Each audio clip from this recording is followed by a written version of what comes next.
Colorado from forcing Lori to say a government message that she doesn't believe, and that the government cannot misuse the law to eliminate ideas it dislikes from the public square. The Supreme Court agreed that Lori works with everyone, including those who identify as LGBT, and her decisions to create speech always turn on what the message is, not who requests it. Lori is now free to speak and to create consistent with the core of who she is. This is a landmark victory for all Americans, regardless of one's beliefs. As the court today noted, it has long held that the opportunity to think for ourselves and to express those thoughts freely is among our most cherished liberties and part of what keeps our republic strong.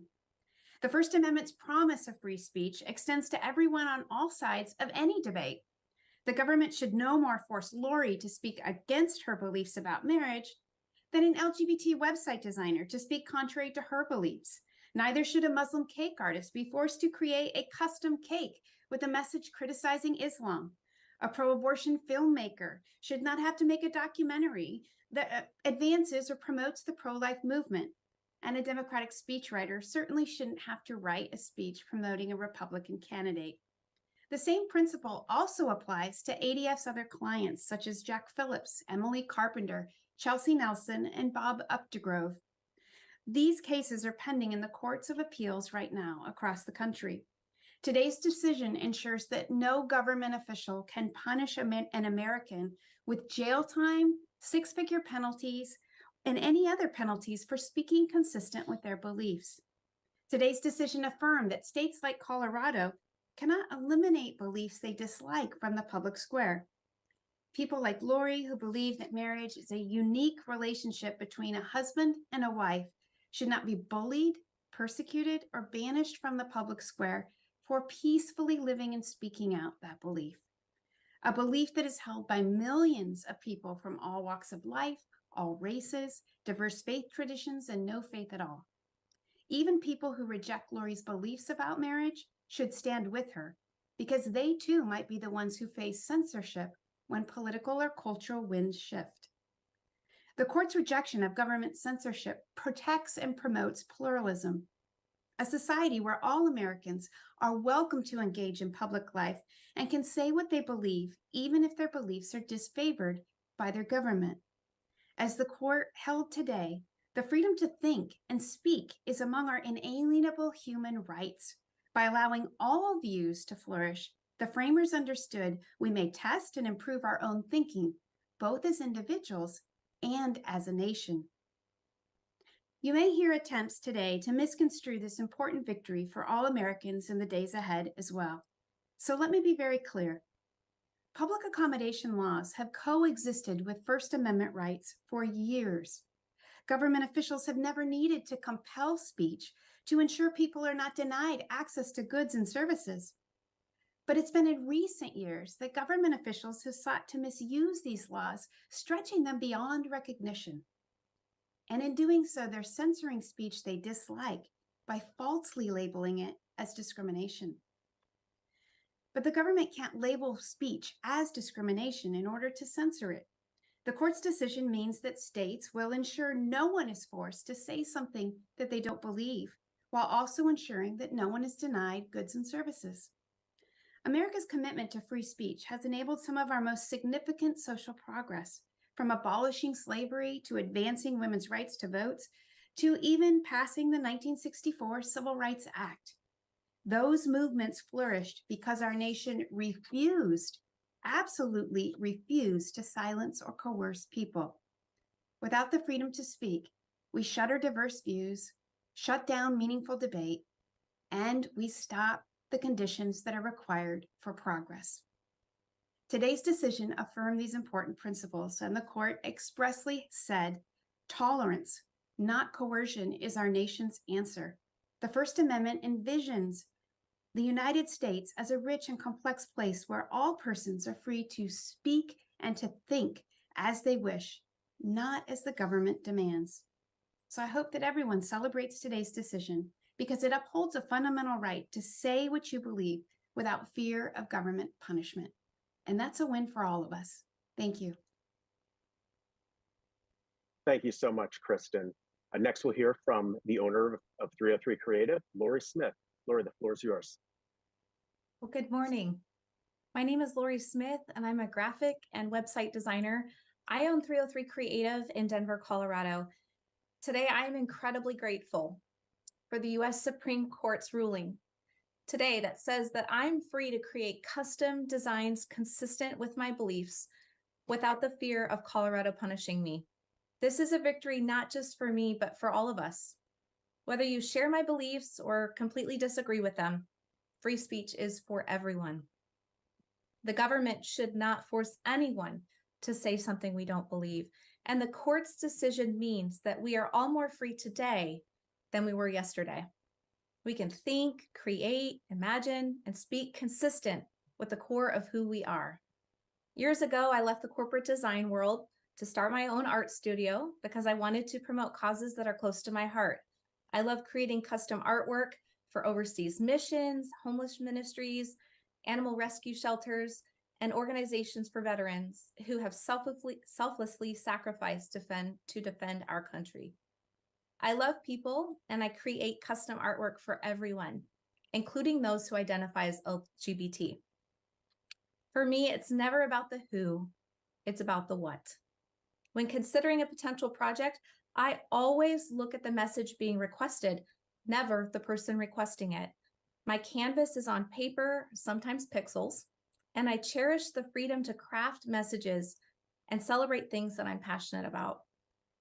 I was excited to expand my portfolio to design custom wedding websites celebrating marriage between a husband and a wife. But the state of Colorado told me that I couldn't speak consistent with my beliefs, and I had to create custom artwork that conflicts with the core of who I am. Colorado wanted to punish me for my speech, even though it agreed that I, like most artists, always choose my projects based on the message, never the person requesting the message. So I stood for freedom, and I challenged Colorado's injustice. It has been a long and difficult 7-year journey, one where I've had to face harassment, constant hacking attempts, and even death threats. But the Supreme Court's ruling today corrects that injustice. Excuse me. I'm so very grateful to the United States Supreme Court, who affirmed today that Colorado can't force me or anyone to say something we don't believe. This is a victory for all Americans across our great country, whether you share my beliefs or hold different beliefs, whether you're an LGBT graphic designer, a Jewish calligrapher, a Democrat speechwriter, or a pro-life photographer. The government shouldn't force anyone to say something they don't believe. I know that if we want freedom for ourselves, we must defend it for others. This belief and my faith have inspired me to persevere over these last several years. We will not always agree with one another, and that's okay. But civility and respect for one another is necessary for a peaceful society. Today, I sincerely hope, regardless of what people think of me or my beliefs, that all Americans will rejoice that the court upheld the right to speak freely for all of us. Thank you. Thank you, Lori, and thanks again, Kristen. We will now begin a period of moderated Q&A. I'm going to open up the floor in a second. I'll remind you that if you do have a question, unmute yourself. If you're calling in on the phone, you can unmute yourself by pressing *6.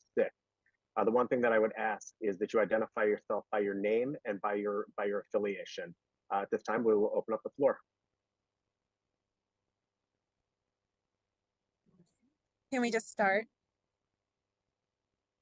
Yes. Okay, I'm attorney Jessica Crawford with Denver 7 News. First question is for the attorney. What's your response to accusations that the 2016 inquiry from Stewart was falsified? Well, it's not only wrong, but it's irrelevant. First and foremost, Lori received a website request, design request from a third party. Even Colorado agreed. It's not her responsibility, nor is she able to do background checks on those who she's receiving these requests from, because Colorado has told her that if she declines in any way a request like this, she puts herself in the crosshairs of this law. So again, it's undisputed that the request was received. It was received by a third party, whether that was a troll and not a genuine request, or it was someone who was looking for that is really irrelevant to the case as well. She's received many other requests, but more importantly, Lori filed a pre-enforcement challenge. And what the case law says and the Constitution allows is that people don't have to wait for the government to punish them to ask the court to declare that a law is unjust. And Colorado has been one of the most aggressive states in the nation to pursue and punish people who share Lori's views. So again, it's not only a false statement and a mischaracterization and absolutely untrue what the New Republic reported, but it is also irrelevant to the case. Thank you.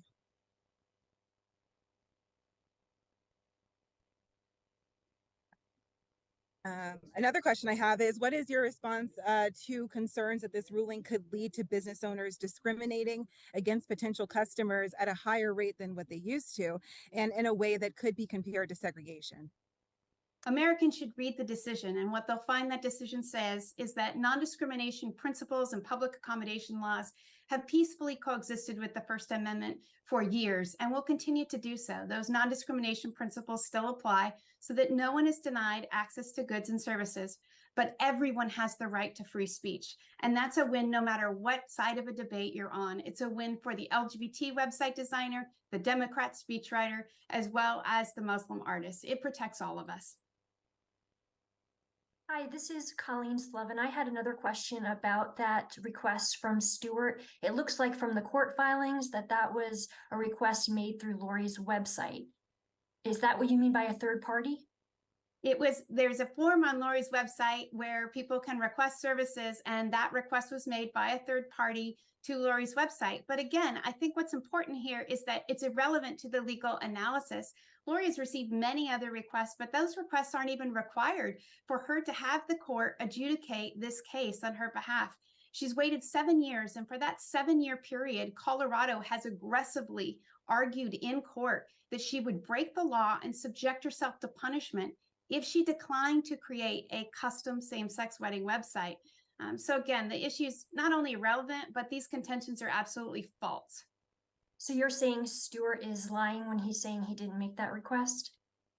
I'm saying that there are a lot of trolls out there and that we represent different clients in these areas. And Justice Jack Phillips has received a number of, I would say, ungenuine requests. It may be that Lori received one too that lacked sincerity or that was a setup.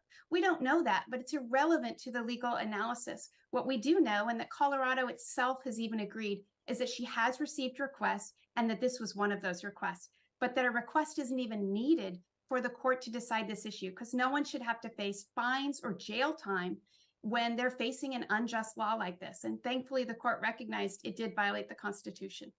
So your organization did not fabricate that request? I don't know how many times sure. I have to say this. Absolutely not. And it's reprehensible and disgusting that that allegation would be made towards us. To suggest that in some way we did not honor the ethical implications, especially when even our opponents agree and have stipulated that request came in through Lori's website. It's just unfortunate that we live in a culture where people would try to set up and force people to face punishment and force them to go to court just to be able to speak freely. That's the real injustice here. Thank you. My name is John Wester-Reed with the Standing Freedom Center at Liberty University. Am I here? Hello? Yes, we can hear you. Yes. Well, Kristen, Lori, it's good to see you both again. We're celebrating with you. We're celebrating this victory with you. Kristen, thank you so much for spearheading not just the initiative with Lori, but with Jack and with so many that you and your organization have defended. Lori, thanks for your example as well. There are a lot of people who are unfortunately in your shoes, and so it's really good for them to see the example that you've set. So thank you for that. Kristen, my first question is for you. The question that the court agreed to review last year was whether the application of accommodation laws to compel or restrict speech violated the First Amendment. The question did not have anything specifically about Colorado or about any specific case. So my question is about the precedent here. Is this only for Colorado, or is this going to affect accommodation laws in states like New York for Emily Carpenter and others? This affects every state that has a law like this and every state that would have rogue government officials that are trying to misinterpret their laws and force people to say things that they don't believe. And it's important to point out, as the court did, that these principles don't just apply to one side of a debate, they apply to all sides. And that's what allows us to keep the republic strong and to engage in testing ideas and determine what truth is and making social progress. So it's a broad ruling. We're thrilled with the ruling, and we expect that it will help those who are caught in the crosshairs of government officials that are seeking to use raw power to force individuals to embrace ideas that they disagree with, including Emily Carpenter, including Jack Phillips, including Chelsea Nelson, and including Bob Updegrove. We are looking forward to seeing the lower courts apply this decision as the court will require them to do. Okay, so just to follow up, and this is my final question. You said you hope the lower courts rule in favor. So the cases are not dismissed. They'll still move forward, but they'll move forward with this as a new precedent. Is that correct? Many of the cases that are pending right now are waiting for supplemental briefing on how this ruling would apply in their particular instance.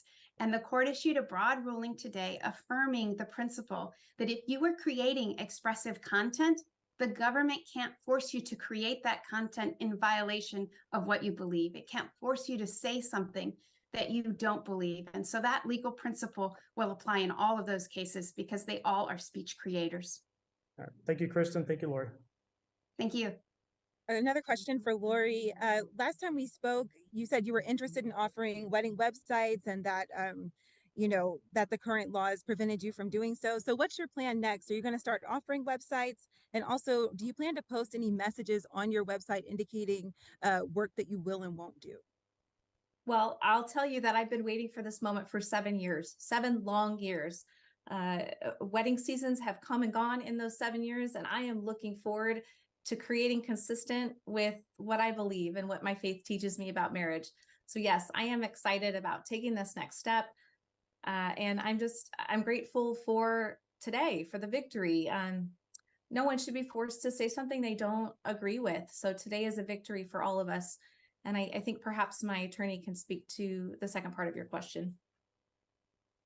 Was there The statement? The statement? Yes. Oh, If she's okay, going to sorry. post a statement to her, if she posts a statement to her website saying work that she will or won't do. Sure. Lori has a statement that she has already prepared that's in the stipulations that Colorado agreed to in terms of that would describe what her beliefs are on a variety of issues and how she makes her decisions based on what the message is and not who the person is. We'll be looking at that in light of the court's decision today. And she may want to change that a little bit. I don't know.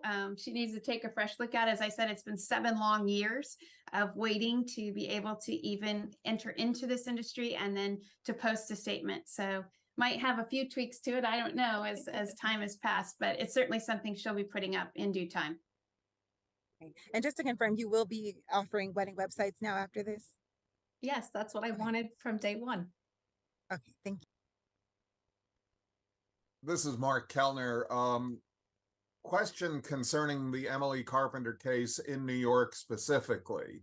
I know you said, Kristen, that this is a national ruling and applies across every state, but specifically, how do you see this shaking out in New York, where the Attorney General has already tweeted her opposition to the Supreme Court ruling today? Well, thankfully, whether an attorney general opposes freedom or not, the U.S. Supreme Court ruling governs what that attorney general does. And we've seen that in Colorado now over the last 10 years. So the court has spoken. It has affirmed time-honored, time-tested principles that the First Amendment applies to everyone, including those who might disagree with her, including an attorney general who may disagree with someone's viewpoint on marriage.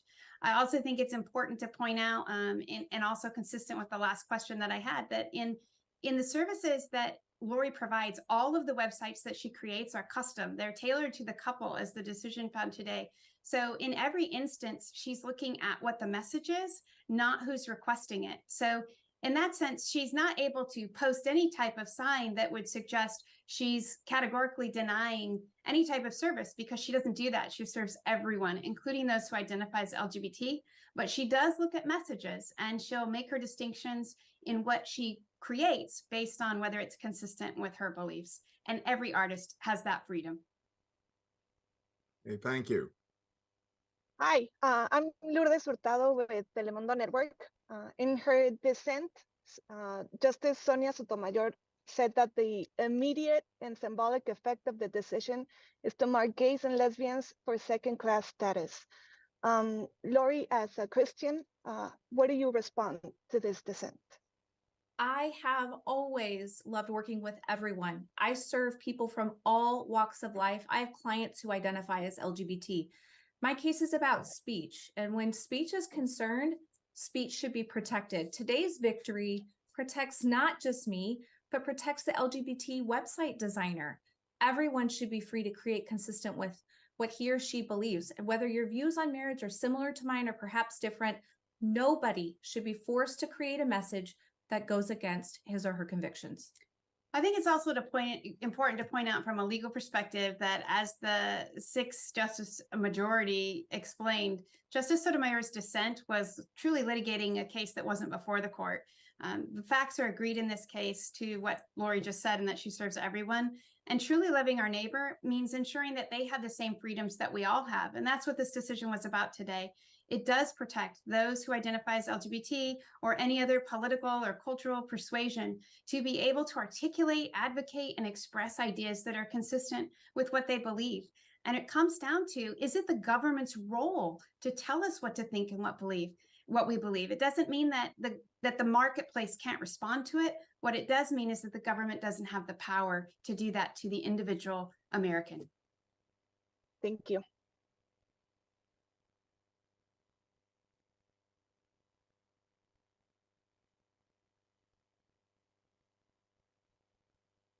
One last question from me for Lori. It looked like you got kind of emotional as you were speaking earlier. What's driving that emotion, and what is this morning like for you after learning of the court's decision? What's driving the emotion is 7 intense years on this journey, walking through death threats, my home address being posted on the internet, threats of bodily harm, my family being threatened, all because I decided to stand and challenge Colorado's injustice because they were compelling my speech. And it has been a journey, but today is a victorious day. I'm so grateful. I'm grateful that the court has upheld that the government cannot force anyone to say something it doesn't believe. Today is a day of victory, not just for me, but for all of us. And I'm hopeful that everyone can see that no matter what you believe on the topic of marriage, that speech is worthy of protecting. Thank you. Hey, Kristen, this is Alex Sawyer with the Washington Times. Hi, Alex. Hey, thanks. I just had a quick question. I know obviously you're here with Lori, but I didn't know if you wanted to speak to or comment on your other client, Jack Phillips, and in terms of what this ruling in Lori's favor means for him. Well, we're thrilled on Jack's behalf because I think that it means that this harassment and targeting that he's endured for 11 years now is finally going to come to an end. The rule, again, that the court articulated in its decision is that if you are expressing something, if you're creating expressive content, then your speech is protected. The government can't compel it. And it's not that all cakes are expressive content, but certainly Jack, it has been asked to create cakes that do have expressive content, that are expressing either his beliefs about weddings and the inherent expressive nature of those custom wedding cakes that he's designing, or right now he's being sued because he's declined to create a cake celebrating a gender transition that has that message of blue icing on the outside and pink on the inside to celebrate that transition. So we believe this decision protects Jack, but again, that core rule and the first question in all of these cases is there expressive content that is being compelled? And in Jack's case, that's certainly true, but that doesn't mean it's the case in all cake artists necessarily. Okay, thank you.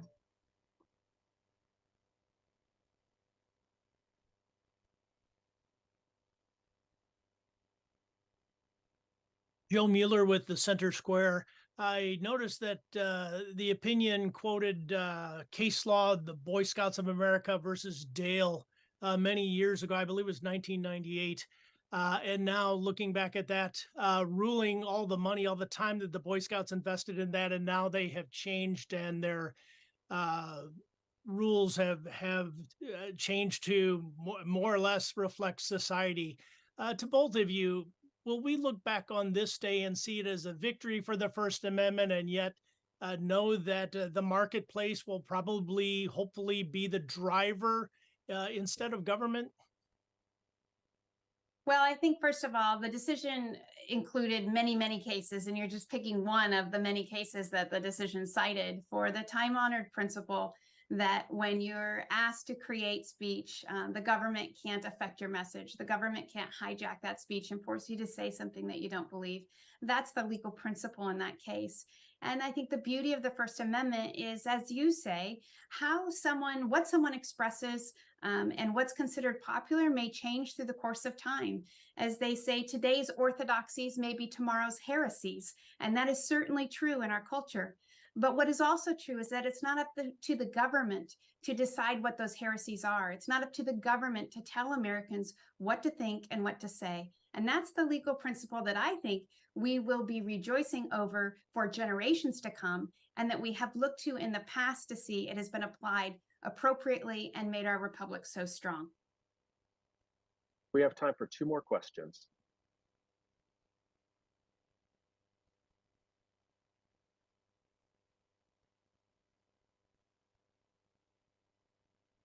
Hi, this is Colleen Slevin from AP again. I did hearing about the Jack Phillips case. I'm just wondering, like, procedurally, what will happen next? Because I believe that case is still pending. His appeal is still pending before the Colorado Appeals Court. So do you have to take any action to ask them to look at this decision? Absolutely. All of the cases that are pending will be submitting supplemental briefing. In some cases, the courts have already anticipated that and ordered us to file that supplemental briefing even prior to the decision coming down today. In Jack Phillips' particular case, there's a petition for review at the Colorado Supreme Court right now, and I would expect that we will file a supplemental brief very soon. And my hope is that the court will accept review and reverse the decision consistent with the U.S. Supreme Court's decision. And if it doesn't, we will continue to appeal that case right back up to the United States Supreme Court to ensure that all people can continue to speak freely when they're creating expressive content like Jack does. Do we have a final question?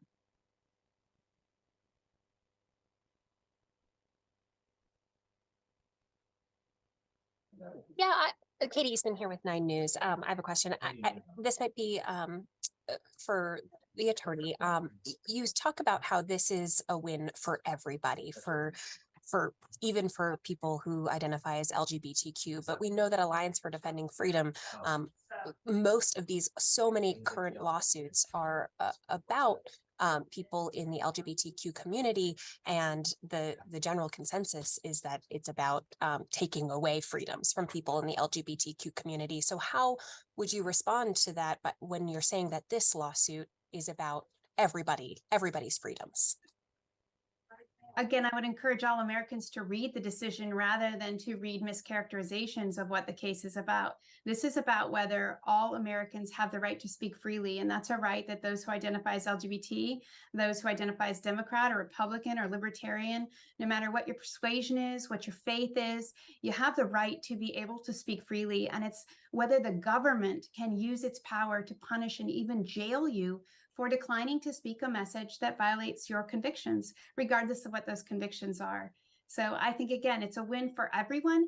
And what's critical about this case is that the speech in the case and the fact that Colorado is seeking to compel that speech, to coerce someone to betray their convictions. The court said that that violates the Constitution. And again, that applies to all of us because we know that political and cultural winds shift.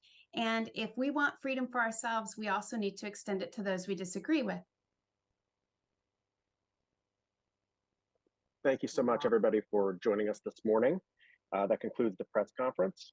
If you have any further questions, email media@adflegal.org. Again, that's media@adflegal.org. And again, we thank you and have a wonderful day.